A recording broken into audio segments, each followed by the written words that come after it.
संजोया। 7 गैलरियों में पल्लवित यह म्यूजियम दर्शकों को समय की एक अद्भुत यात्रा पर ले जाता है।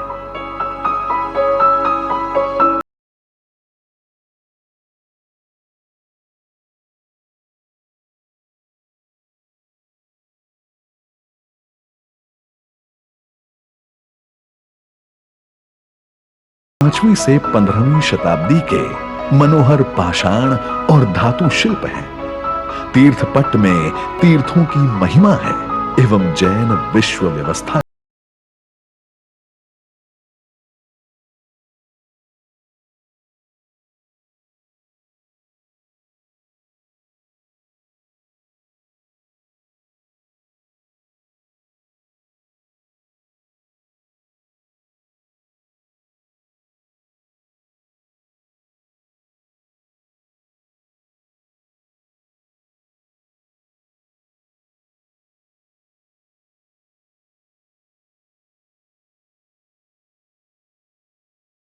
जीवंत हो उठता है।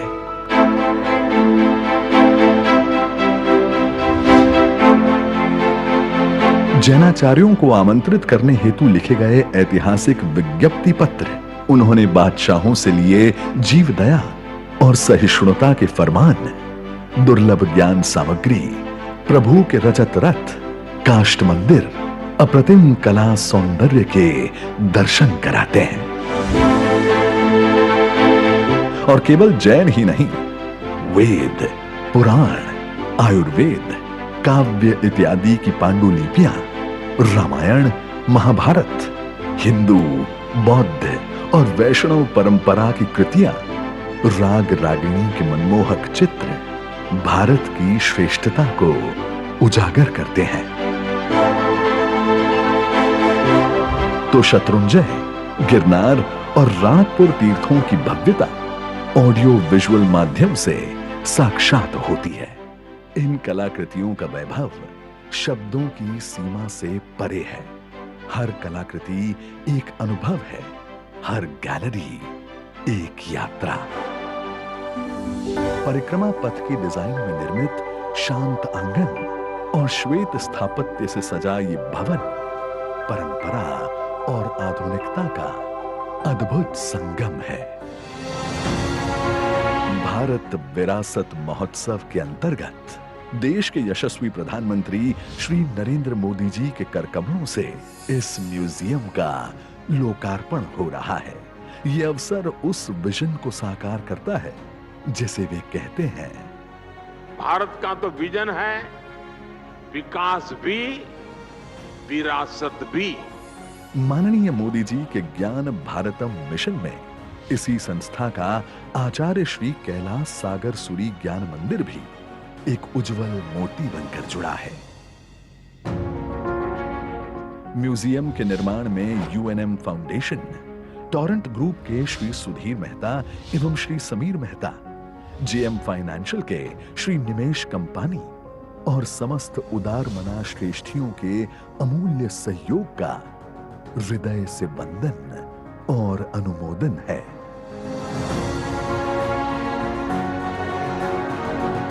सम्राट संप्रति म्यूजियम एक संग्रहालय ही नहीं, ये भारत की आत्मा का साक्षात्कार है। यहाँ हर भारतीय अपनी संस्कृति के साथ गर्व से जुड़ेगा और कहेगा, ये विरासत हमारी है, हम सब की है। एक भारत श्रेष्ठ भारत की है।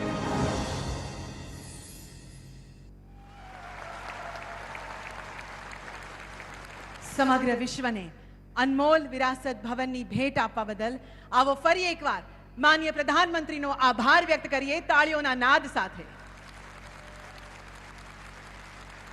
સદીઓं पहले सम्राट संप्रति ने जिन मंदिरों की श्रृंखला से भारत को सजाया था, आज कोबा की इस पावन धरा पर हम उसी स्वर्ण इतिहास का पुनर्जन्म देख रहे हैं। यह एक अलौकिक मिलन है जहां हजारों साल पुरानी विरासत आज के आधुनिक भारत के हाथ मिला रही है। आज हमारे बीच एक ऐसा नेतृत्व है जिन्होंने ज्ञान की गहराई और विज्ञान की ऊंचाई को एक कर दिया है।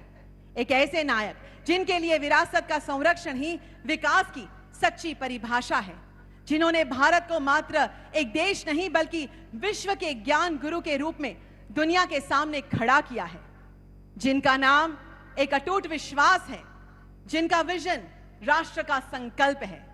भारत के यशस्वी, तपस्वी और कर्मयोगी प्रधानमंत्री माननीय श्री नरेंद्र मोदी जी को आइए हम सब अपने उत्साह के नाद से इस वातावरण को गुंजायमान कर दे और तालियों की गड़गड़ाहट के साथ उनके विशेष संबोधन के लिए हार्दिक स्वागत करें। स्वागत है।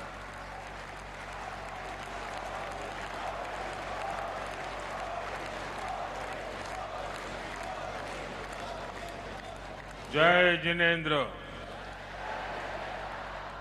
जय जिनेंद्र। आचार्य भगवंत श्री पद्मसागर सुरेश्वर जी महाराज साहेब,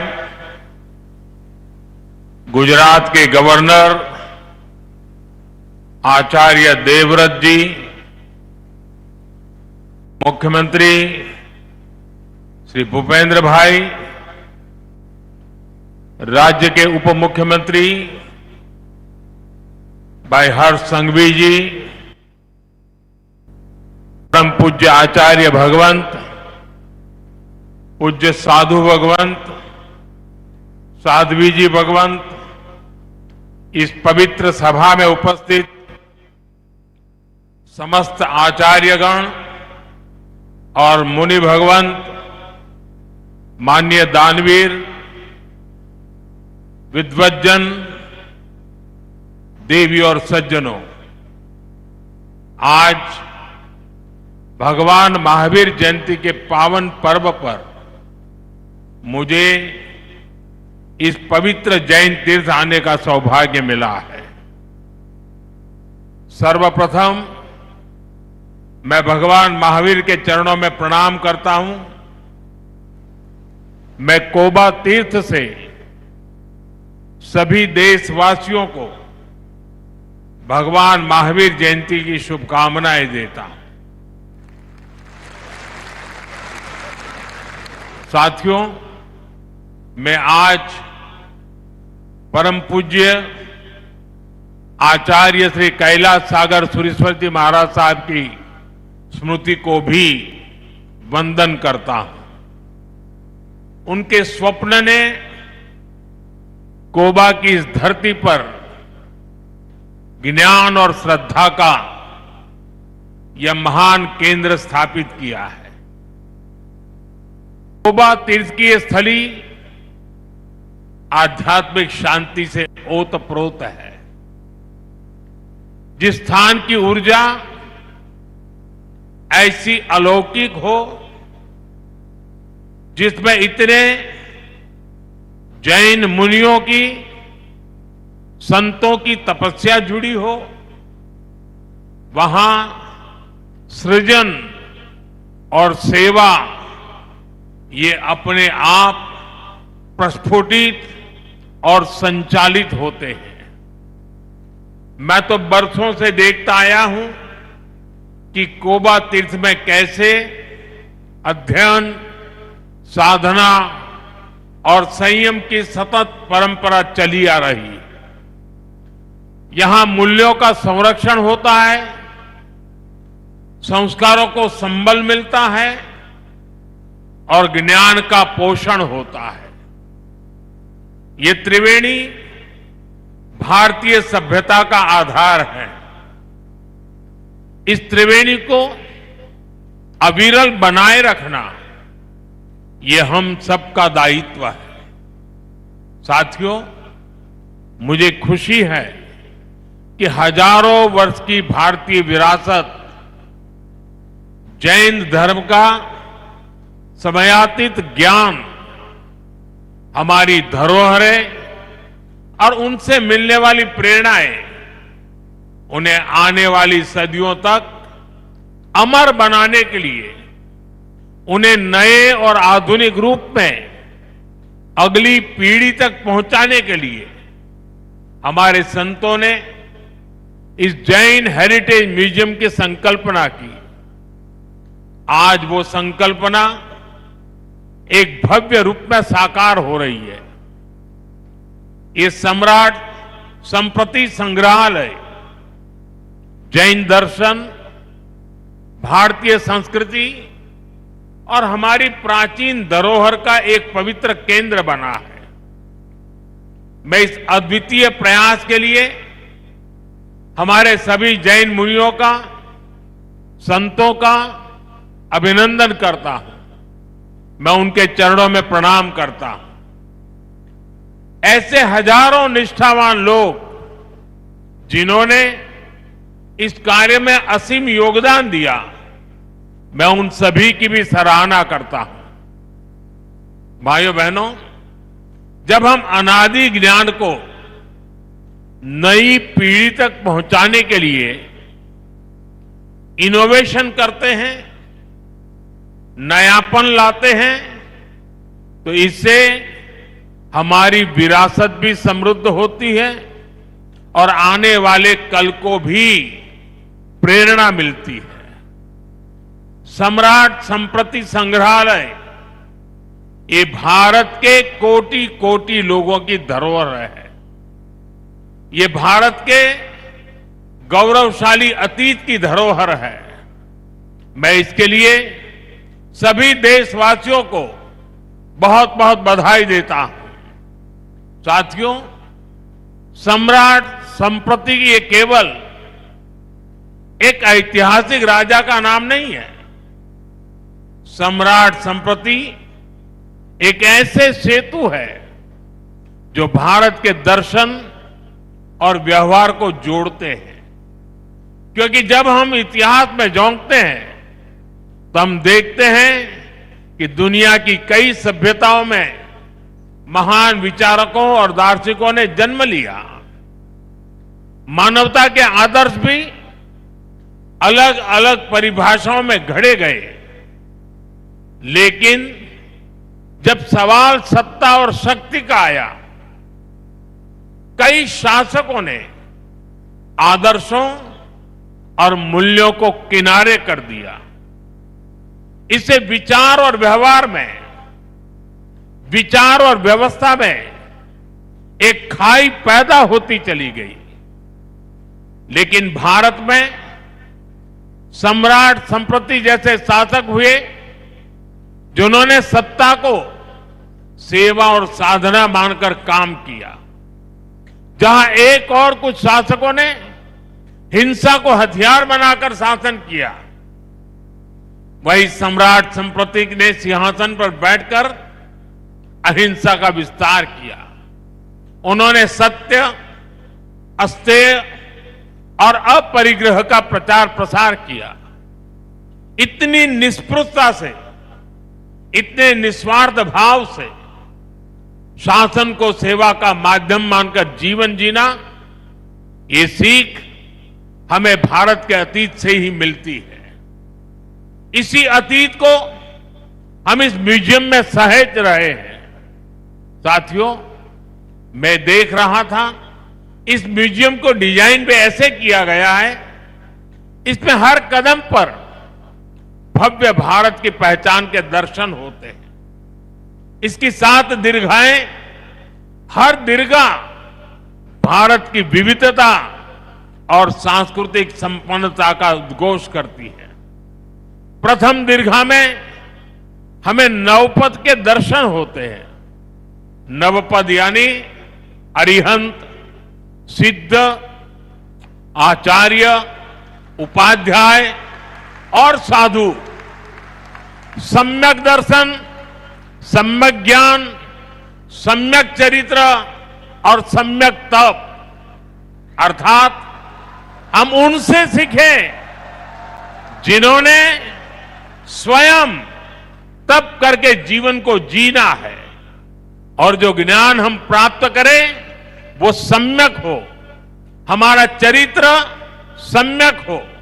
क्योंकि ज्ञान जब सम्यक होता है तो वो समता और सेवा का आधार बनता है। साथियों, तीसरी दीर्घा में हमारे तीर्थंकरों के जीवन को, उनके उपदेशों और प्रसंगों को कलात्मक तरीकों से भी जीवंत किया गया है। भाइयों बहनों, इस म्यूजियम में भारत की सबसे बड़ी विशेषता के, सबसे बड़ी ताकत के दर्शन होते हैं। जैसा कि मैंने पहले भी जिक्र किया, हमारी ये ताकत है भारत की विविधता, और विविधता में एकता। दुनिया ने हमेशा मत, मजहब और आस्था के नाम पर टकराव देखा है, लेकिन इस म्यूजियम में भारत के दूसरे सभी धर्मों के भी गौरवशाली दर्शन होते हैं। वैदिक और बौद्ध परंपरा, वेद, पुराण, आयुर्वेद, योग, दर्शन, विभिन्न परंपराओं के सभी रंग एक साथ इंद्रधनुष की तरह उपस्थित हो, ये भारत में ही हो सकता है। साथियों, आज दुनिया में जिस तरह के हालात हैं, जिस तरह विश्व अस्थिरता और अशांति की आग में झुलस रहा है, इस म्यूजियम की विरासत, इसका संदेश केवल भारत ही नहीं बल्कि पूरी मानवता के लिए बहुत अहम है। हमारा प्रयास होना चाहिए दुनिया के देशों से यहां आने वाले जिज्ञासु, स्टूडेंट्स और रिसर्चर्स की संख्या और बढ़े। जो लोग यहां आए वो भारत की जैन धर्म की शिक्षाओं को विश्व के कोने कोने में पहुंचाए। साथियों, भारत में ज्ञान हमेशा से एक मुक्त प्रवाह रहा है। हर युग में तीर्थंकरों और ऋषियों मनीषियों का अवतार हुआ, ज्ञान का संकलन बढ़ता चला गया, समय के साथ बहुत कुछ नया जुड़ता गया। आप कल्पना करिए, एक समय हमारे तक्षशिला, नालंदा जैसे विश्वविद्यालय लाखों ग्रंथों और पांडुलिपियों से भरे होते थे, लेकिन विदेशी आक्रमणकारियों ने मजहबी संकीर्णता में ज्ञान को भी अपना दुश्मन मानकर उन्हें जला दिया। मानवता की कितनी बड़ी धरोहरें नष्ट हो गई। उस मुश्किल दौर में लोगों ने पीढ़ी दर पीढ़ी बची हुई पांडुलिपियों को सहेजा, उनकी सुरक्षा की। आजादी के बाद उन्हें खोजना, उन्हें सहेजना ये देश की जिम्मेदारी होनी चाहिए थी, लेकिन दुर्भाग्य से गुलामी की मानसिकता के कारण इस ओर कोई ध्यान नहीं दिया गया। आचार्य भगवंत श्री पद्मसागर सुरेश्वर जी महाराज साहब जैसे महान व्यक्तित्व और संतों ने इसका महत्व समझा। उन्होंने अपना पूरा जीवन इसके लिए समर्पित किया। जीवन के 60 साल गांव गांव, शहर शहर, देश के कोने कोने से उन्होंने मैन्युस्क्रिप्ट को खोजा। ऐसी 3 लाख से अधिक पांडुलिपियां, ताड़पत्र, भोजपत्र पर अंकित सैकड़ों साल पुराना वो ज्ञान आज कोबा में सुरक्षित और संकलित हुआ है। ये भारत के अतीत की, भारत के वर्तमान की और हमारे भविष्य की बहुत बड़ी सेवा है। साथियों, पुरानी सरकारों ने पांडुलिपियों की उपेक्षा करके जो गलती की थी, आज हम उसका सुधार कर रहे हैं।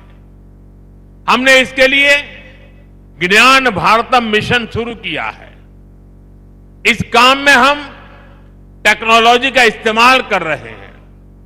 इस मिशन के तहत प्राचीन पांडुलिपियों का डिजिटाइजेशन किया जा रहा है, उनका वैज्ञानिक तरीके से संरक्षण हो रहा है। स्कैनिंग, केमिकल ट्रीटमेंट और डिजिटल संग्रह जैसे सभी प्रयास इस दिशा में हो रहे हैं। इसी रविवार को मन की बात में मैंने विस्तार से जिक्र किया है कि कैसे इस दिशा में एक सर्वे भी शुरू किया गया है। इसमें देश भर से लोग अपने पास संरक्षित पांडुलिपियों को अपलोड कर रहे हैं। ये अभियान देश के कोने कोने में बिखरी पांडुलिपियों को एकत्रित करने में बड़ी भूमिका निभाएगा।